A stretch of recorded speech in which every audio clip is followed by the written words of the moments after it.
नमस्कार, मैं हूं शशि। आइए झारखंड के टॉप 25 प्रमुख खबर जानते हैं। झामुमो से जुड़े 65 लाख सदस्य बनाया रिकॉर्ड। मुख्यमंत्री हेमंत सोरेन के नेतृत्व में झामुमो ने निर्धारित 50 लाख के लक्ष्य को पार कर 65 लाख से अधिक सदस्य बना लिए हैं। मुख्यमंत्री ने कहा है कि यह रिकॉर्ड सदस्यता को न केवल पार्टी के मजबूत जड़ों को दर्शाता है, बल्कि लगातार 20 चुनाव में सत्ता हासिल करने वाले झामुमो की बढ़ती पकड़ को भी सामने लाता है। रांची के सोहराई भवन में बुधवार को आयोजित झामुमो की केंद्रीय समिति की बैठक में इस उपलब्धि पर चर्चा हुई और अभियान आगे जारी रखने का फैसला लिया गया। बैठक का संचालन महासचिव विनोद पांडे ने किया है। झामुमो सदस्यता अभियान का उद्देश्य राज्य स्तर पर पार्टी को और मजबूत बनाना था।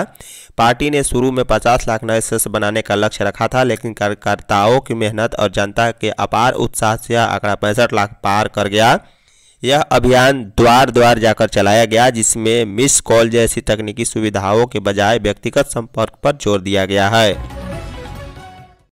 जेएसएससी सीजीएल मेरिट लिस्ट पर रोक जारी। झारखंड कर्मचारी चयन आयोग की संयुक्त स्नातक स्तरीय सीजीएल परीक्षा 2023 के पेपर लीक मामले की सीबीआई जांच की मांग को लेकर दाखिल जनहित याचिका पर सुनवाई 29 अक्टूबर को होगी।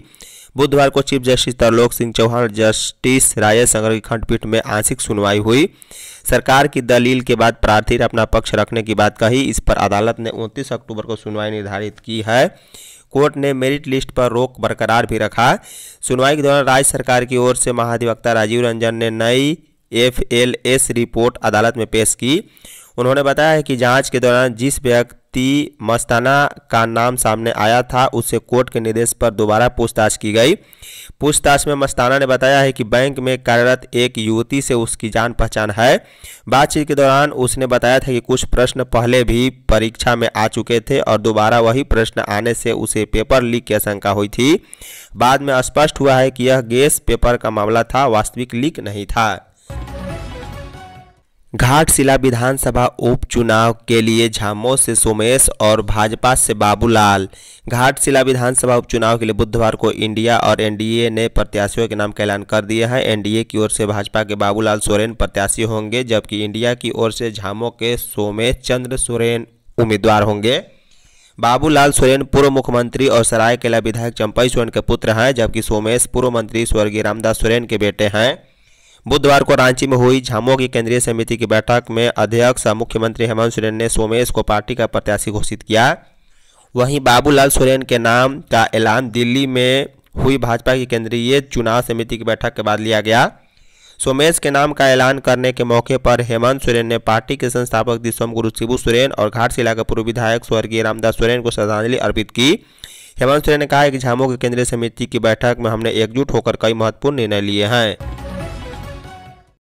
रांची में कारोबारी को मारी 7 गोली। रांची के कटहल मोड़ के पास स्थित सीमेंट छड़ कारोबारी राधेश्याम साहू पर बुधवार को दिन दहाड़े बाइक सवार 2 अपराधियों ने गोलियों की बौछार कर दी है। उन पर 10 राउंड फायरिंग की गई। उनके पैर, पेट, हाथ और कमर में 7 गोली लगी है। इनमें 4 गोलियां शरीर को छेद कर बाहर निकल गई। गंभीर हालत में उन्हें रांची के एक अस्पताल में भर्ती कराया गया, जहां उन्हें वेंटिलेटर पर रखा गया है। चिकित्सकों के अनुसार उनकी स्थिति गंभीर बनी हुई है। पुलिस की प्रारंभिक जांच में जमीन विवाद का मामला सामने आ रहा है। मूल रूप से गुमला निवासी कारोबारी राधेश्याम साहू वर्तमान में रांची के पुतांग ओपी क्षेत्र में रहते हैं। बुधवार को कटहल मोड़ के पास स्थित अपनी दुकान संभवी इंटरप्राइजेज गए थे। दोपहर के करीब दुकान के पास खड़े थे। उसी दौरान बाइक सवार 2 अपराधी पहुंचे और उन पर अंधाधुंध फायरिंग शुरू कर दी।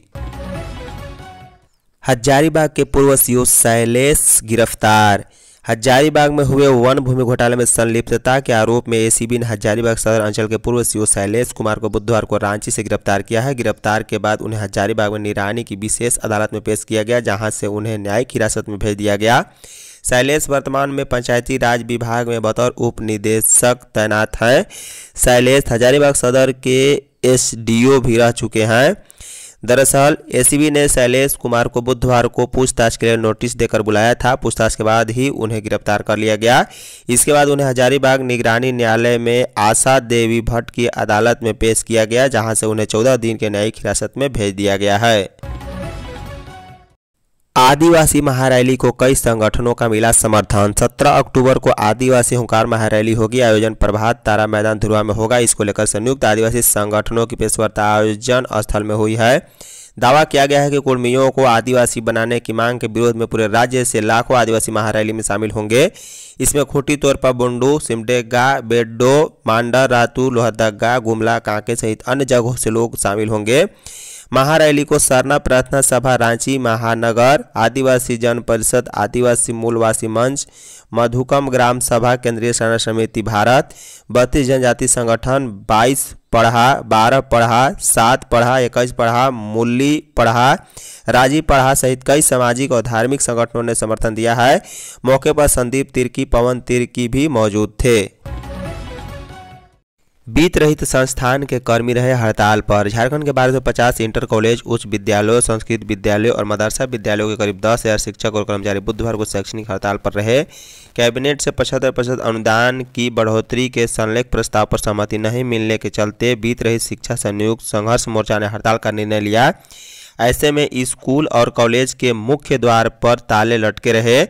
इससे 3 लाख से ज़्यादा विद्यार्थियों की पढ़ाई बाधित हुई है।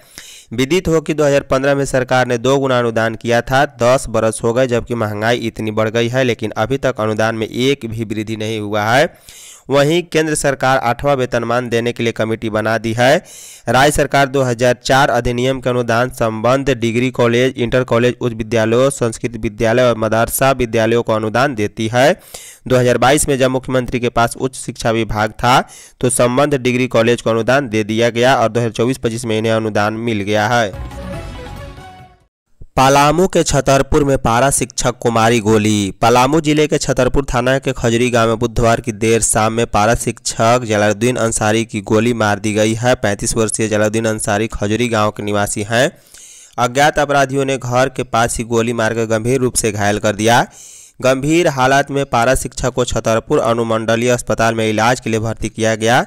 प्रारंभिक जाँच में जमीन विवाद के कारण गोली मार दिए जाने की बात सामने आई है। अपराधियों ने पारा शिक्षक को 2 गोली मारी है। इससे वह घटनास्थल पर ही घायल होकर गिर गए। पारा शिक्षक फिलवक्त नौडीहा गांव के भुइयां टोली स्थित उत्क्रमिक मध्य विद्यालय के प्रभारी हैं। छतरपुर के थाना प्रभारी प्रशांत प्रसाद ने बताया है कि घटना की जानकारी मिलते ही पुलिस घटनास्थल पर पहुंचकर जांच शुरू कर दी। घायल पारा शिक्षक को अनुमंडलीय अस्पताल लाया गया है, जहां से प्राथमिक उपचार के बाद मेदिनीनगर के MRMCH रेफर किया गया है। नक्सली बंद का मिला जुला असर। मुठभेड़ में मारे गए साथियों के विरोध में नक्सली संगठन भाकपा द्वारा 8 से 14 अक्टूबर तक प्रतिरोध सप्ताह और 15 अक्टूबर को झारखंड सहित 5 राज्य बंद का आह्वान किया गया था। नक्सलियों के बंद का पोटाहाट अनुमंडल के चक्रधरपुर को छोड़ सभी प्रखंडों में असर दिखा। सोनुआ प्रखंड में बुधवार सुबह से ही सोनुआ हाट बाजार समेत मुख्य सड़क, इसी दुकानें, चांदनी चौक, चेकनाका आदि में बाजार व दुकानें बंद है। सुबह से ही वाहनों का परिचालन ठप था। हालांकि नक्सल बंद का रेलवे पर कोई असर नहीं देखा गया। वहीं सोनुआ बाजार व मुख्य सड़क पर सन्नाटा पसरा रहा। बंद से सोनुआ में स्थित बैंक ऑफ इंडिया के शाखा, झारखंड राज्य ग्रामीण बैंक के शाखा बंद रहे।